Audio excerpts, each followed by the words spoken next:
everybody, it's time! It's a tale as old as time, Pixar versus Disney, and a brawl to end it all. We have selected 8 films from each studio. A total of 16 movies will battle head-to-head for superiority. On today's episode, it's round 1, part 2 of Pixar versus Disney. We're going to be seeing Up, taking on WreckIt Ralph. I'm a wrecker. I wreck things. Professionally. I'm gonna wreck it! The Incredibles, taking on Big Hero 6. John, let's jump right into this. The Incredibles versus Big Hero 6.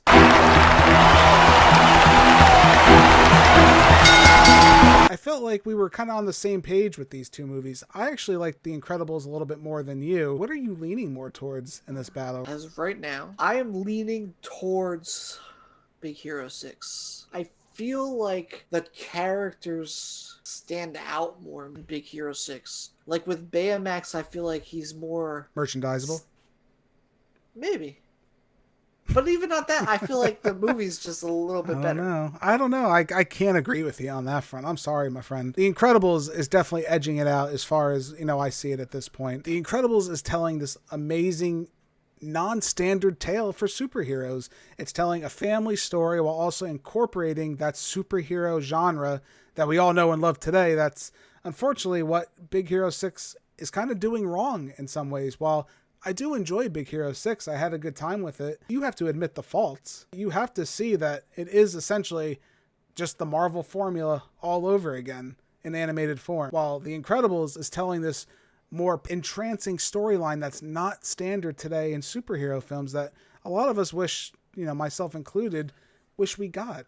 I want to see these character developments. I want to see these character interactions. Big Hero 6 is just so standard. While there are standout character models and things that look nice and I do enjoy them, it's kind of hollow in some respects, especially when it comes to their villain. A superhero movie's only as really good as its villain, and The Incredible nails that with Syndrome. It's a toss-up for me, too. Like, there's no clear winner, and each movie has their own good thing about it. I'm going to fight for this. So I think The Incredibles is so masterfully crafted compared to Big Hero 6. Big Hero 6 is something you can see any day of the week, just putting on Disney Plus and going, all right, which Marvel movie am I going to watch for the week? Again, I know there's strengths. I know there's a little more to it here and there, but overall, you have to admit that's what it is. The Incredibles, though, is telling a very unique story. You're not going to turn on a Marvel movie or another superhero movie and get that kind of story out of it, especially the way they blend that whole 60s 007 secret agent vibe. You're not going to find anything like The Incredibles, and I think its story is just that much more captivating. If you're going to compare styles of crafting, yes, I should automatically think Big Hero 6 is maybe a little more interesting because it's got what I love. It has that anime infusion into Disney animation. It definitely has a standout spark about it almost. But The Incredibles, man, it nails it. It never breaks character. If you want to talk about a superhero never breaking their character, that's what The Incredibles is. It's that whole aesthetic. It knows what it is. It has a vibe to it. It's got that blazing soundtrack.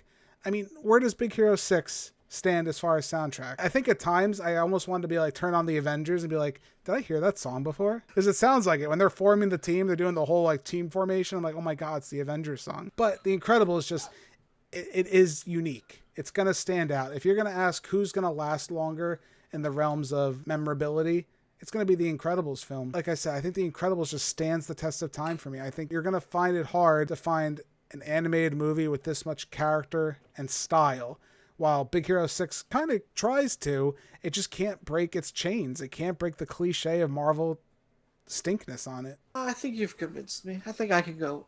I think we can choose the Did winner. I convince you? That's the thing, too, for these both. This is what movies. this is, too, ladies and gentlemen. This is what this is. I'm going to fight for my opinion, and John's going to fight for his. But if we can convince the other, that's even better for me, if you ask me, because you can do it to me. It happened with Up, which we'll talk about in a little bit. I'm strong on The Incredibles on this. John, I don't know. He seems like he's in the middle, so I'm going to push it. I'm going to push my thoughts on it. I think that we could go with Incredibles beating out Big Hero 6. Okay. But I definitely would like to see what other people feel too. Right. So everyone at home, when that Instagram poll comes up, make sure you jump by and give us a little votes there. Let's see what you think. So in this battle, we're going to see The Incredibles take a superhero knockout to Baymax in the Big Hero 6. Incredibles is moving forward. What are you waiting for? A closer target! You got one shot! Everybody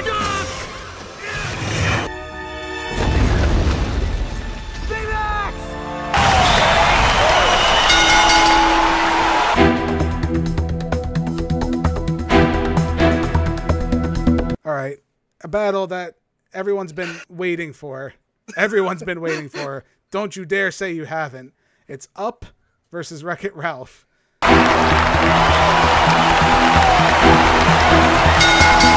I've been promising in the past couple of videos I was going to explain it to you. How the hell this makes sense? Because really, it doesn't at all. Why is Up versus WreckIt Ralph? And there's a very simple answer for you. Very simple answer. It's a journey of self-discovery with an unlikely grumpy protagonist with a childlike sidekick. You have Carl with Russell, the grumpy old man with the young boy. You have Ralph with Vanellope, the cranky bad guy with this sweet little girl. They're going on a journey of self-discovery.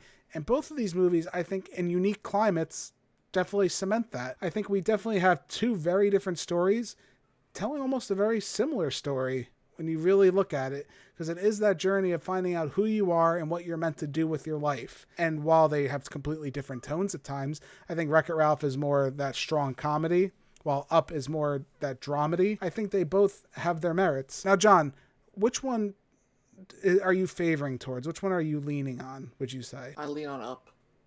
Okay. Does Wreck-It Ralph have a case in your vision, or? It has a case, but not as big, I would think. Okay. I feel like I like Wreck-It Ralph, don't get me wrong. Sure. And I like Up. Sure. But there's something about the way Up connects with you, and the soundtrack, and the way how beautiful it looks and everything. Mm-hmm. I feel like all that combined Right. just makes it a better movie. If you asked Kevin prior to his second viewing of Up, I think Wreck-It Ralph might have nudged it out for me, honestly. I think it might have connected to me. Because what Wreck-It Ralph is doing, I want to give it credit.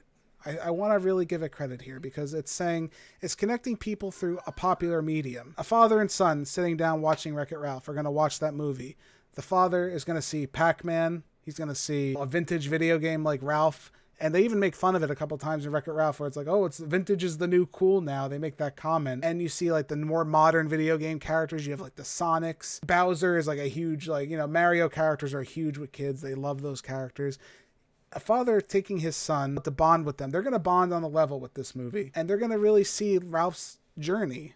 They're going to see it's okay to be the bad guy, but it's okay to be something else too. It's okay to be who you want to be and work towards becoming a better person or a different person. Your dream has no limit. And I think that journey is really fun, and it's an interesting world. It has a lot of liveliness to it. My only critique when we talked about it really was I think it really stuck too much in the Sugar Rush world. I really wish they maybe explored that theme a little bit. But at the same time, I think as far as a modern audience, this movie is really connecting with them. It's really stretching out its tendrils and going, hey, pay attention to us. We have something we have to tell you. Then you go to Up. At first, Up seems like it's just a crotchety old man who just can't let go of stuff. And he's going on a little journey with an annoying kid, a bird, and a dog that shouldn't be talking. But when you watch it, you really feel that message, like you said. The artistry in this movie is bare none. Even though I think it's more focused towards adults, and I'll defend that argument, there's comedy in that for the kids, but at the same token, I think the kids can appreciate the story that's being told too. Automatically, you're drawn to Carl and his journey through just sheer music, score, visuals. They really entrance you into that story. It's such a well-crafted tale that I wish I gave more notice to in the past. And by, being able to come back to it now and truly see this movie for what it is, I really do enjoy it. So I think my vote as far as I'm going to be putting it more towards Up as well. Is that where your final stance is? Your final vote going towards Up? Yeah, my final vote goes towards Up. I mean, and I don't think that I can't say that Wreck-It Ralph is a bad movie or anything like that. None of these movies are necessarily bad. I think anything we've watched, nothing has been bad up until this point. And I can't say it's a blowout either. No. But I feel like I can definitely say Up's better movie. I think there's a case, and especially as I hinted at and when we talked about our last video where I kind of spoke about Wreck-It Ralph, is interesting to see Pixar and Disney in this situation when it comes to this movie. We're seeing Disney kind of on the ropes a little bit. Disney had a dark period for a while. I like Treasure Planet. I know some people don't like that movie, and again, another discussion we'll have to have someday. But there was a time where Disney was like, what are you doing with movies? If it really wasn't for Pixar, they kind of would have been in a slump majorly for a lot of the things that they developed. But Pixar kept improving their craft. Different levels of degree. I mean, there's some really great movies. There's some, I wouldn't say bad, but they're ho-hum at best. You see Disney take the Pixar model and really try to run with it. I mean, almost blatantly in this movie, they said, we really like Toy Story, we really like Monsters, Inc. We're going to run with it a little bit. We're going to have a good time and do a video game movie. Is Disney flexing on Pixar? A little bit. It's like, we could do that too. We could do it just as good as you. It's just interesting to see the position these two studios are in. The more we talk about these movies, the more I think I'm starting to see where Disney and Pixar fit in relationship to each other on Disney's banner. Pixar is going to be heralded as the artistry of Disney. Whatever they put out, it's going to be a piece of art. Not necessarily marketable, because look at The Incredibles, look at Up. They were marketing flops. Really. I mean, they're not really marketing toys on them. They tried with The Incredibles. I remember they were on clearance like the next day. It's just that they weren't connecting to people. Disney, on the other hand, is saying, okay, Pixar, fine. You can have the artistry. You can have all the glowing reviews and the awards. We're going to go and say, well, we're going to make a movie that's marketable. I feel like that's part of their focus now with Disney Studios, is we're more focused on marketability and profit versus maybe the artistry. Not that they're telling bad stories, but I think they have a different form than what Pixar has currently in the Disney marketplace. But back to our battle here. We're going to see Carl from Up is going to knock out WreckIt Ralph right off the top of that building. Carl's going to wreck it. Don't check around so much, kid.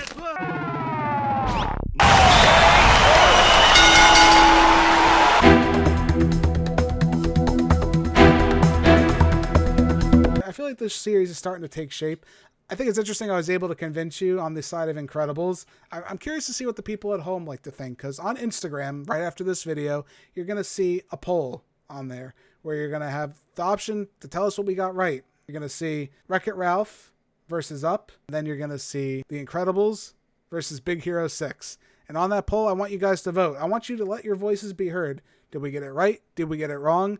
You know, we'll try to talk about it after each poll. We're going to see where everyone stands and, you know, give you an update to see where the fans were at, because I'm curious. You know, just because I have my, you know, opinion that's right and everyone else's is wrong doesn't mean yours is necessarily wrong. Sometimes I'm a little full of myself. What can I say? Let us know in the comments below what you think. John, where can the people find us at home? You can find us over on YouTube. The Real Movie Guys on YouTube. Go over there, like our channel, subscribe, hit the notification bell so you get notified when we release different videos. You can also interact with us over on Twitter. Let us know over there which movie maybe you thought won out or which one you thought was better.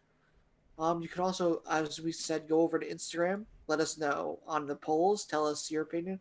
Let your voices be heard. We want to understand, what are the people really liking over these movies? Yeah. And you can also listen to us on many podcasting platforms, such as... Yes, for your listening pleasure, we are also available in podcast form at iTunes, Spotify, Anchor, Google Podcasts, Overcast, Breaker, Radio Public, and Pocket Casts. Be sure to give us a listen at any of those fine places. If you already are right now, hey, greatly appreciate it. Just search Real Movie Guys. We should pop right up. Thank you again all so much for joining us for this battle. It's been a ruthless fight. We are the Real Movie Guys. Real guys, real movies, real thoughts. The battle rages on as Real March Madness, Disney versus Pixar continues. We'll catch you in the next bracket video, next reviews. We'll see you next time. Coral Wreck.